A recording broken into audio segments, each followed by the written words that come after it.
Okay, X. I need your help with this. This is not a copypasta. This is a long read, but I feel like my safety or well-being could very well depend on this. This is video game related, specifically Majora's Mask, and this is the creepiest shit that has ever happened to me in my entire life. Having said that, I recently moved into my dorm room starting as a sophomore in college, and a friend of mine gave me his old Nintendo 64 to play. I was stoked, to say the least. I could finally play all of those old games of my youth that I hadn't touched in at least a decade. His Nintendo 64 came with one yellow controller and a rather shoddy copy of Super Smash Bros. And while beggars can't be choosers, needless to say it didn't take long until I became bored of beating up level 9 CPUs. That weekend I decided to drive around a few neighborhoods about 20 minutes or so off campus, hitting up the local garage sales, hoping to score some good deals from some ignorant parents. I ended up picking up a copy of Pokemon Stadium, GoldenEye, fuck yeah, F-Zero, and 2 other controllers for $2. Satisfied, I began to drive out of the neighborhood when one last house caught my attention. I still have no idea why it did. There were no cars there, and only one table was set up with random junk on it, but something sort of drew me there. I usually trust my gut on these things, so I got out of the car, and I greeted an old man. His outward appearance was, for lack of a better word, displeasing.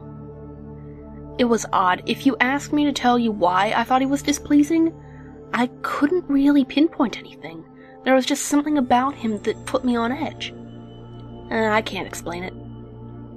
All I can tell you is that if it wasn't in the middle of the afternoon and there were other people within shouting distance, I would not have even thought of approaching this man. He flashed a crooked smile at me and asked what I was looking for, and immediately I noticed that he must be blind in one of his eyes. His right eye had that glazed-over look about it. I forced myself to look to his left eye instead, trying not to offend, and asked him if he had any old video games.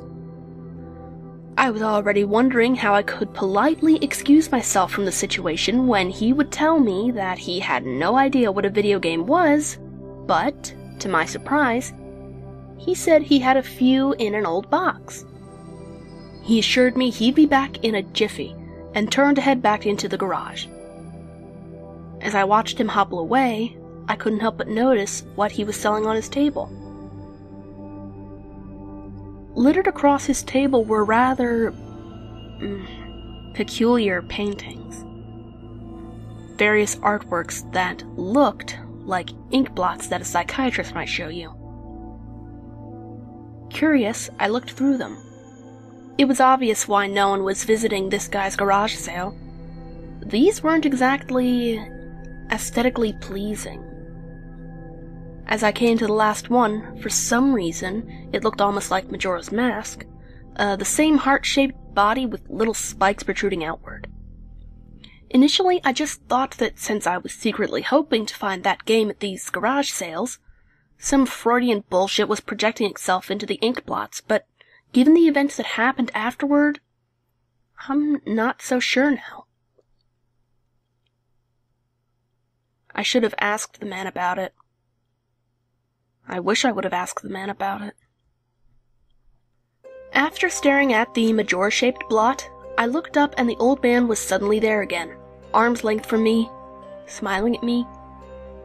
I'll admit, I jumped out of reflex, and I laughed nervously as he handed me the Nintendo 64 cartridge. It was the standard gray color, except that someone had written Majora on it in black permanent marker.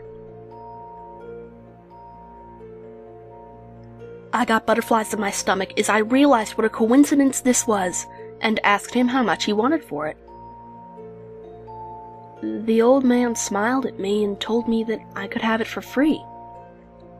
That it used to belong to a kid who was about my age that didn't live here anymore. There was something weird about how the man phrased that, but I didn't really pay any attention to it then. I was too caught up in not only finding this game, but getting it for free. I reminded myself to be a bit skeptical since this looked like a pretty shady cartridge, and there's no guarantee it would work. But then the optimist inside me interjected that maybe it was some kind of beta version or pirated version of the game, and that was all I needed to get back on Cloud 9. I thanked the man, and the man smiled at me and wished me well, saying, "Goodbye, Ben." At least, that's what it sounded like to me. All the way in the car ride home, I had a nagging doubt that the man had said something else. My fears were confirmed when I booted up the game. To my surprise, it worked just fine, and there was one save file simply named Ben. Goodbye, Ben. He was saying, "Goodbye, Ben." I felt bad for the man. Obviously a grandparent and obviously going senile, and I, for some reason or another, reminded him of his grandson, Ben. Out of curiosity, I looked at the save file.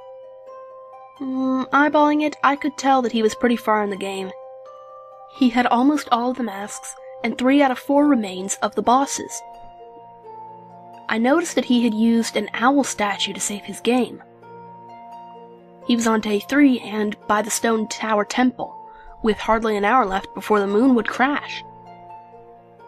I remember thinking that it was a shame that he had come so close to beating the game, but he had never finished it. I made a new file named Link out of tradition and started the game, ready to relive my childhood. For such a shady-looking game cartridge, I was impressed at how smoothly it ran. Literally, just like a retail copy of the game, save for a few minor hiccups here and there. Like textures being where they shouldn't be, random flashes of cutscenes at odd intervals, but nothing too bad.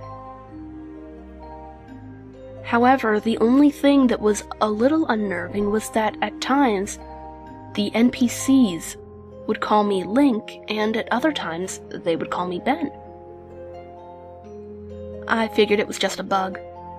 A fluke in the programming, causing our files to get mixed up or something. It did kind of creep me out, though, after a while. And it was around after I had beaten the Woodfall Temple that I, regrettably, went into the save files and deleted Ben. I had intended to preserve the file out of respect of the game's original owner, and it's not like I needed 2 files anyway. Hoping that that would solve the problem, well, it did and it didn't. Now the NPCs wouldn't call me anything. Where my name should be in the dialogue, there was just a blank space. My save file name was still called Link, though. Frustrated and with homework to do, I put the game down for a day. I started playing the game again last night, getting the Lens of Truth and working my way towards completing the Snowhead Temple. Now, some of you more hardcore Majora's Mask players know about the 4th day glitch. For those of you who don't, you can Google it, but the gist of it is that right as the clock is about to hit 0 days, 0 hours, 0 seconds on the final day, you talk to the astronomer and look through the telescope. If you time it right, the countdown disappears, and you essentially have another day to finish whatever you were doing. Deciding to do the glitch and try and finish the Snowhead Temple, I happened to get it right on the first try, and the time counter at the bottom disappeared. However, when I pressed B to exit the telescope, instead of being greeted by the astronomer, I found myself in the Majora boss fight room at the end of the game. The, trippy, boxed-in arena. Staring at Skull Kid hovering above me. There was no sound, just him floating in the air above me.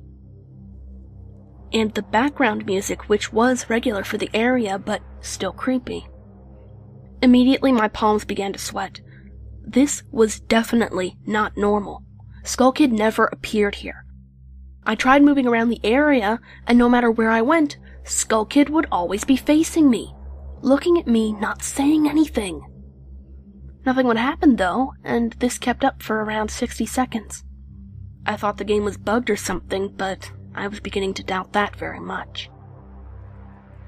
I was about to reach for the reset button when text appeared on my screen. "You're not sure why, but you apparently had a reservation." I instantly recognized that text. You get that message when you get the room key from Anju at the Stockpot Inn, but why was it playing here? I refused to entertain the notion that it was almost as if the game was trying to communicate with me. I started to navigate the room again, testing to see if that was some sort of trigger that enabled me to interact with something there. Then I realized how stupid I was. To even think that someone could reprogram the game like this was absurd. Sure enough, 15 seconds later, another message appeared on the screen. And again, like the first one, it was already a pre-existing phrase. "Go to the lair of the temple's boss? Yes or no?" I paused for a second, contemplating what I should press, and how the game would react, when I realized that I couldn't select no. Taking a deep breath, I pressed yes, and the screen faded to white, with the words, "Dawn of a new day," with the subtext, line, beneath it. Where I was ported to filled me with the most intense sense of dread and impending fear I had ever experienced. The only way I can describe the way I felt here is having this feeling of inexplicable depression on a profound scale. I am normally not a depressed person, but the way I felt here was a feeling that I didn't even know existed. It was such a twisted, powerful presence that seemed to wash over me. I appeared in some kind of weird Twilight Zone version of Clock Town. I walked out of the clock tower, as you normally do when you start from day one, only to find that all the inhabitants were gone. Usually with the 4th day glitch, you can still find the guards and the dog that runs around outside the tower. This time they were all gone. What replaced them was the ominous feeling that there was something out there, in the same area as me, and that it was watching me.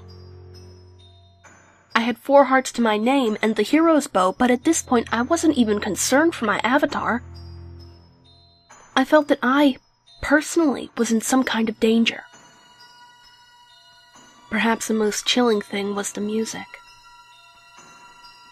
It was the Song of Healing, ripped straight from the game itself, but played in reverse. The music would get louder, building up so as if you should expect something to pop out at you, but nothing ever did, and the constant loop began to wear on my mental state.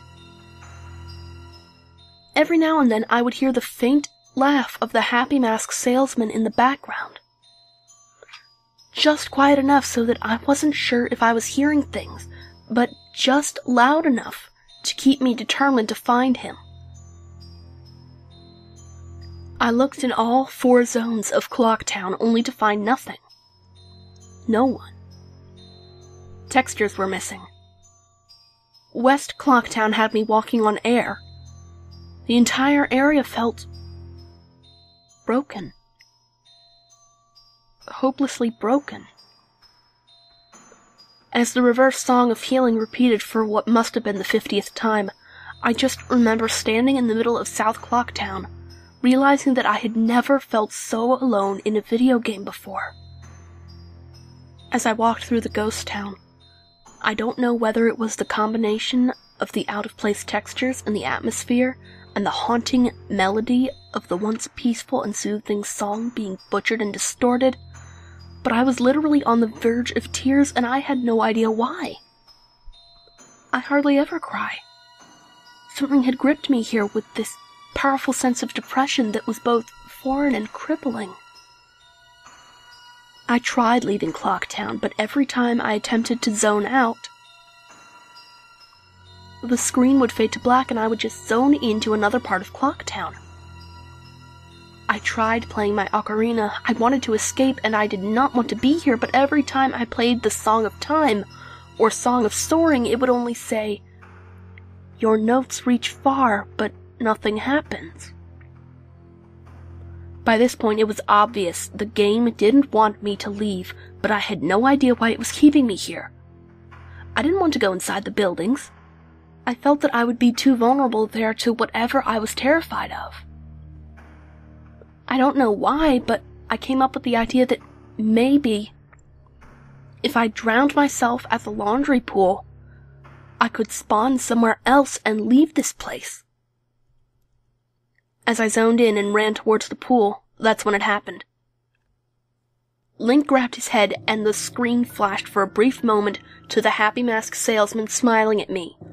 Not Link. Me. With Skull Kid's scream playing in the background. And when the screen returned, I was staring at the Link statue from playing the song Elegy of Emptiness. I screamed as this thing just stared back at me with that haunting facial expression. I turned around and ran out the back into South Clocktown, and to my horror the fucking statue followed me. The only way I can compare this is like the Weeping Angels from Doctor Who. Every so often, at random intervals, the animation would play of the statue appearing behind me. It was like the thing was chasing me, or I don't even want to fucking say it. Haunting me. By this point, I was on the verge of hysterics, but not even once did the thought of turning off the console occur to me. I don't know why, I was so wrapped up in it. The terror felt all so real. I tried to shake the statue, but it would literally appear right behind me every single time. Link started to begin to make weird animations I had never seen him do before. He would flail his arms around or spasm randomly, and the screen would cut to the Happy Mask salesman smiling again for a brief moment before I was face to face with that fucking statue again. I ended up running into the Swordmaster's dojo and ran to the back. I don't know why, but in my panic, I wanted some kind of assurance that I'm not alone here. To my dismay, I found no one. But as I turned to leave, the statue cornered me in the cubby in the back. I tried attacking the statue with my sword, but to no avail. Confused and backed into a corner, I just stared at the statue, waiting for it to kill me. Suddenly the screen flashed again to the Happy Mask salesman, and Link turned to face my screen, standing upright, mirroring the statue, looking at me along with his copy, literally staring at me.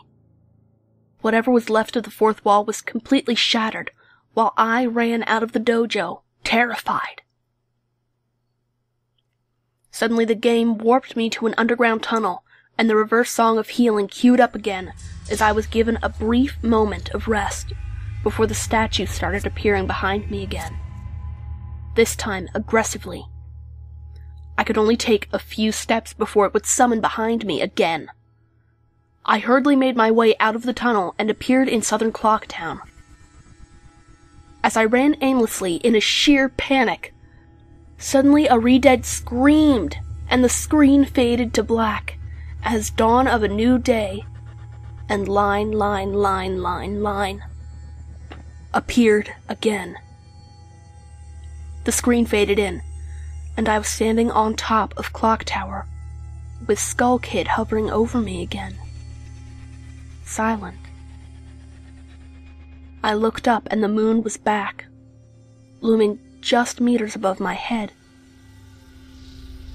But the Skull Kid just stared at me hauntingly with that fucking mask. A new song was playing. The Stone Tower Temple theme played in reverse. In some sort of desperate attempt, I equipped my bow and fired off a shot at the Skull Kid. And it actually hit him, and he played an animation of him reeling back. I fired again, and on the third arrow, a text box appeared saying, "That won't do you any good. Hee hee." And I was picked up off the ground, levitated upwards on my back. And then Link screamed as he burst into flames, instantly killing him. I jumped when this happened. I had never seen this move used by anyone in the game, and Skull Kid himself didn't have any moves.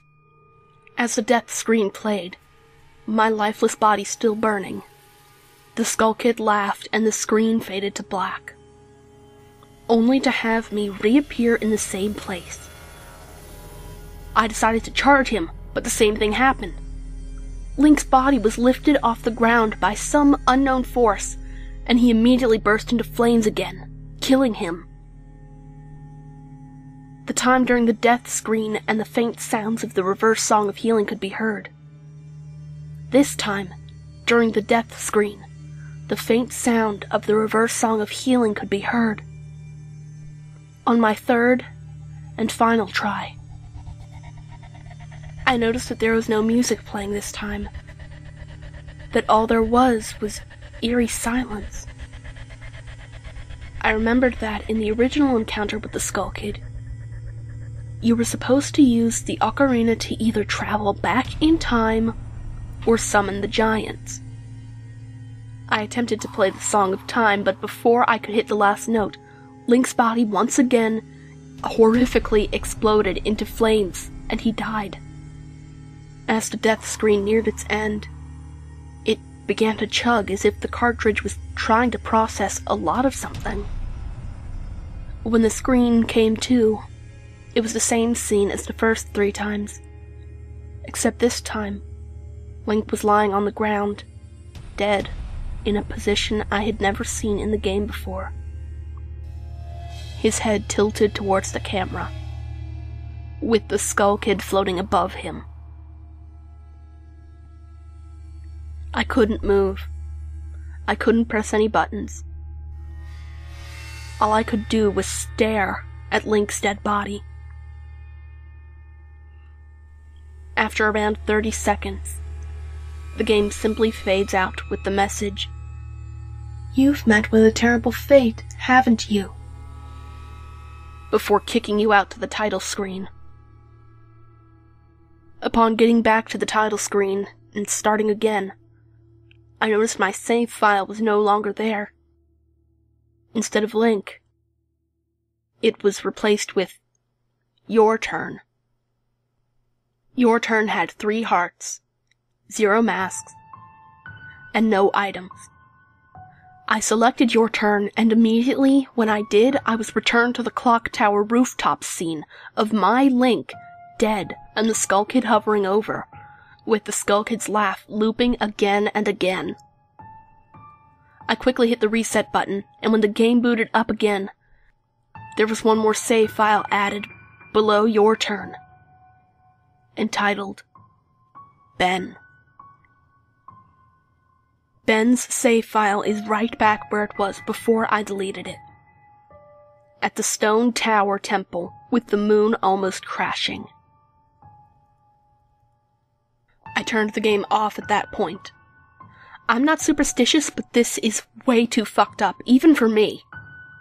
I haven't played it at all today. Hell, I didn't even get any sleep last night. I kept hearing the reverse song of healing music in my head, and just remembering that sense of dread I felt exploring Clocktown. I drove back to the old man's house today to ask him some questions with a buddy of mine. No way was I going there alone. Only to find that there's a for sale sign in the front yard, and when I rang the door, no one was home. So, now I'm back here, writing down the rest of my thoughts, and recording what happened. I'm sorry if this has some grammatical errors and whatnot. I'm running on no sleep here. I'm terrified of this game. Even more so now that I relived it a second time writing this all down, but I feel like there's still more to it than meets the eye. And that there's something calling me to investigate this further. I think Ben is something in this equation, but I don't know what. And if I could get a hold of the old man, then I would be able to find some answers. I need another day or so to recuperate before tackling this game again. It's already taken a toll on my sanity. But I feel like next time I do this, I'm going to be recording my footage all the way through. The idea to record only came to me towards the end, so you see the last few minutes of what I saw. Including Skull Kid and the elegy statue, but it's on YouTube here. I'm going to stay in this thread for a little while longer before I fall asleep to answer any questions you guys might have. Or hopefully listen to your ideas or theories to help me shed some light into this, or maybe things I should try to do. I think I'm going to play Ben's file tomorrow to see what happens. Maybe I was supposed to do that all along. I don't believe in paranormal shit, but this is a little fucked up. And maybe this Ben guy is just a really good hacker or programmer. I don't want to think about the alternatives if he isn't. That's the end of the copy-paste. I'm hoping that maybe this is some kind of running gag the developers had, and that other people have gotten gag or hacked copies of the game like this. This just really scares me.